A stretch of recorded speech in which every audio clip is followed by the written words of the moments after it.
యేసుక్రీస్తు ఒక ప్రభావం గలవాడు. ఈయన మన కోసం, మన అక్రతల కోసం, మన క్షేమం కొరకు పంపబడిన కుమారుడు. ఆమేన్.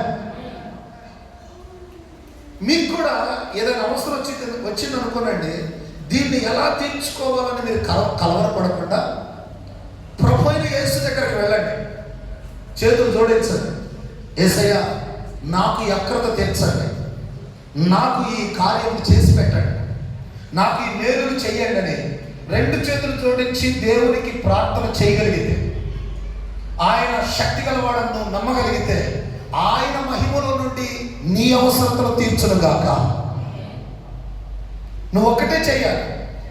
నా కోసం, నా అవసరతల కోసం, నా అక్రతల కోసం వచ్చిన ఒక ప్రభావం గల దేవుడు ఉన్నాడు.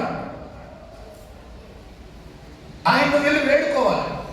ప్రభా, నువ్వు నా నిమిత్తం పంపబడ్డావు, నా అవసరతలు తీర్చడానికి పంపబడ్డావు కనుక ఇదిగో నేను కలవరపడను, నేను నీ ఎంతకు వచ్చిన్నానని చెప్పి మీరు విశ్వాసం ఉంచినట్లయితే దేవుడు మీ ప్రతి అవసరతను